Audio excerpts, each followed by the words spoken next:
Hinamak na manugang. Kabanata 73. Itinuro ni Alex Dixon ang tasa at sinabing, ang nightlight cup ay talagang bihira sa sinaunang panahon. Ngunit gamit ang modernong teknolohiya, maaari rin itong ganap na makagawa ng eksaktong nightlight cup, at maging ang nightlight cup na ginawa ay mas maganda pa. Ang jade cup na ito ay matatawag lang na antique. Hindi ito matatawag na treasure. Natigilan ang matandang Zhang. Tubhang hindi siya nasisiyahan sa kanyang puso, ngunit wala siyang mahanap na salita para pabulaanan si Alex Dixon. Huminga siya ng malakas, tumalikod, at naglakad sa harap ng isa pang sandalwood rack. Maingat niyang tinanggal ang pulang telang nakatikip dito. Sa likod ng pulang tela ay may takip na salamin. Sa loob ng takip ay may koro ng phoenix na nilagyan ng mga hiyas. Gayunpaman, hindi nang ahas ang matandang Zhang na buksan ang takip ng salamin. Itinuro niya ang korona ng phoenix sa loob at buong pagmamalaking sinabi, ang korona ng reyna ng Southern Tang na ito. Sa buong bansa, maliban sa koleksyon ng pambansang museo, ang tanging natitira ay sa akin na ito. Minsan ko itong dinala sa isang eksibisyon sa ibang bansa. Isang nag-alok ang dayuhang antique dealer ng 15 milyon, ngunit tinanggihan ko ito. Nagtipon ang mga tao sa paligid at nagsisigawan. Ang korona ng napakarilag na reyna ay talagang kat-anji-tangi, at mas bihira pa ito ay pinananatiling nasa perpektong kondisyon. May 3 dragon at 2 phoenix sa korona ng reyna, at marami ring perlas at jade ang naka-embed dito. S-rank mag-isa. Sila ay kumikinang sa ilalim ng liwanag, na nagpapahirap sa mga tao na imulat ang kanilang mga mata. Inayos ng isang nasa katanghaliang gulang na lalaki ang kanyang salamin at hindi napigil ang sabihin, matandang Zhang, ang aming Jing City Antiques Shop ay naghahanap ng ganitong uri ng korona ng reyna. Naghahanda kaming dalhin ito sa internasyonal na antigong kompetisyon. Maaari mo bang ibenta ang korona ng reyna na ito sa amin? Magbabayad ako ng 20 milyon. Nang matapos siyang magsalita, nagsimulang magbid ang mga tao. 30 milyon. 35 million. Kinawayan ng matandang Zhang ang kanyang kamay sa mga tao at sinabi, ang korona ng reyna na ito ay isang mahalagang bagay ng dojo na ito. Ito ay para lamang sa eksibisyon at hindi para ibenta. Nang marinig ang korona ng phoenix na ito ay hindi ibinibenta, ang karamihan ay nagpakawala ng ingay ng awa. Tumingon siya at tumingin kay Alex Dixon. May malabong ngiti sa labi, naghihintay na magsalita si Alex Dixon. Tumingin si Alex Dixon sa korona ng phoenix, umiling at sinabing, ang bagay na ito ay hindi maaaring ituring na isang kayamanan, at ito ay isang salot. Sa sandaling hamina ang kanyang boses, hindi lamang ang ekspresyon ng matandang Zhang ang nagbago, maging ang mga tao sa paligid ay natigilan. Kumunot ang noo ni Qin Yue, naramdaman din niya na masyadong seryoso ang mga sinabi ni Alex Dixon. Iniunat ng matandang Zhang ang kanyang mukha at sinabi sa malalim na boses, iginagalang kita dahil isa kang panauhi na inimbitahan ng panganay na binibini.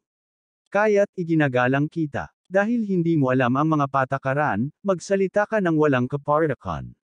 Huwag-huwag mong sisihin sa hindi pagtrato sa iyo ng may paggalang.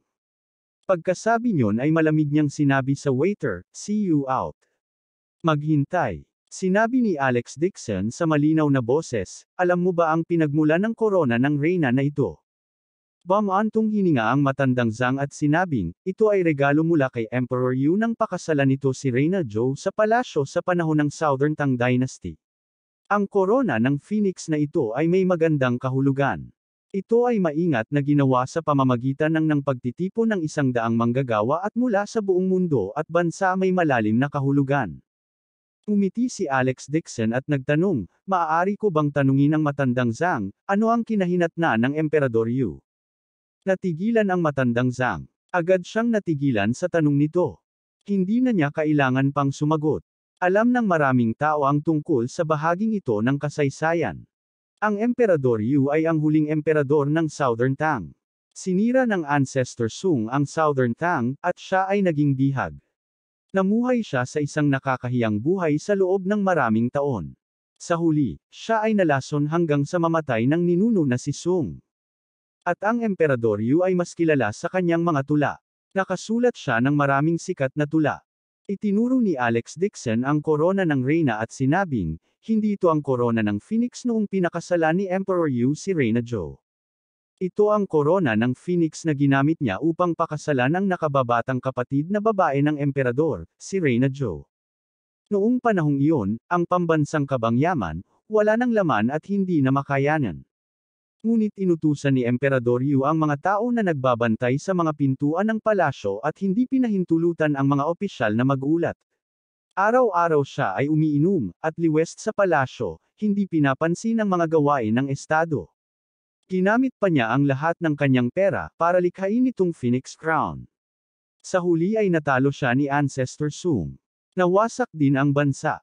Pagkasabi nun, ngumiti si Alex Dixon. Sa likod ng mahalagang korona ng Phoenix na ito, may kakulangan ng kabuhayan, ang pagpapatapo ng mga karaniwang tao, at ang pagkasira ng bansa. Kaya't hindi kalabisan na sabihin na ito ay isang bagay na maaaring magdulot ng kapahamakan sa bansa at sa mga tao, tama ba? Ang kanyang mga salita ay napakamakatwiran, at itinuwid din niya ang isa sa mga pagkakamali ng matandang Zhang. Ang matandang Zhang ay natigilan ng ilang segundo, at ang kanyang mukha ay namula. Galit niyang sinabi, paano mo malalaman na ginagamit ito ni Reyna Jo? Umiti si Alex Dixon at sinabing, ang dalawang Reyna ay magkapatid na biolohikal. Upang ipakita na sila ay pantay, ang Emperador Yu. Ginawa niya ang parehong korona ng Phoenix para sa kanila. Ang korona ng Phoenix ni Queen Jo ay kinolekta ng National Museo. Ang Queen Jo's nandito ang korona ng Phoenix. Nagkaroon ng pagkakaiba sa pagitan ng dalawang korona ng Phoenix. Ang korona ng Phoenix ni Queen Jo ay nakaimbed sa isang ruby. Ang korona ng Phoenix ni Queen Jo ay gawa sa pulang agata. Ang dalawang korona ng Phoenix ay mukhang magkatulad sa unang tingin. Ngunit iba ang katotohanan. Nang matapos siyang magsalita, nagsisiksikan ang mga tao sa harap ng glass dome, hawak ang magnifying glass para tingnang mabuti. Napabulalas ang nasa katanghaliang gulang na katatapos lang magsalita, agata talaga. Hayaan mo akong tingnan, mukhang galit ang matandang Zhang. Napatingin siya sa magnifying glass at hindi niya maiwasang mapanganga. Ang korona ng Phoenix ay talagang binalutan ng pulang agata. Agad na tumingin ang mga tao kay Alex Dixon sa ibang liwanag. Nagulat din si Qin Yue sa kanyang puso. Hindi niya inaasahan na mas malalaman pa ni Alex Dixon kaysa kay matandang Zhang. Natigilan si Albert Lewis nang marinig niya ito. Hindi niya maiwasang magtanong sa mahinang boses, anak, paano mo nalaman? Ako. Si Alex Dixon ay umubo ng 2 beses at nagkunwaring nagsabi, noong malaya ako, nag-aral din ako ng mga antik. Bagamat hindi ako malalim, nabasa ko ang tungkol dito sa isang sinaunang libro. Bagamat sinabi niyang hindi siya malalim, marami pa rin siyang alam. Kahit na ang pagkakamali ng matandang Zhang ay itinuro. Lalong namangha ang mga tao sa kanya. Sa totoo lang, hindi pa nababasa ni Alex Dixon ang anumang sinaunang aklat. Alam niya ang tungkol dito mula sa 9 Profound Heaven Scripture. Ang 9 Profound Heaven Scripture ay naglalaman ng lahat. Bukod sa cultivation techniques, medical skills, at feng shui, naitala rin ito ang kasaysayan mula sa sinaunang panahon hanggang sa kasalukuyan. Ang mga pagbabago sa kasaysayan at ang mga pagbabago sa mga bituin ay naitala sa aklat. Ang 9 Profound Heaven Scripture ay masasabing isang malaking encyclopedia.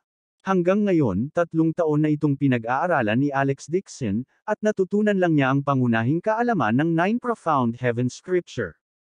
Naghinala pa siya na ang 9 Profound Heaven Scripture ay isang nilalang mula sa mas mataas na dimensyon, isang tool na ginamit upang itala ang Earth. May mga manggilan-ngilan na nakatingin kay Alex Dixon ng may paghanga, ngunit ang pangit ng ekspresyon ng matandang Zhang, pakiramdam niya ay pinahiya siya ni Alex Dixon. Malungkot na sinabi ng matandang Zhang, dahil wala kang pakialam sa mga bagay dito, hindi ka magiging interesado sa kanila. Anong uri ng antigong sa tingin mo ang karapat-dapat na tawaging isang kayamanan?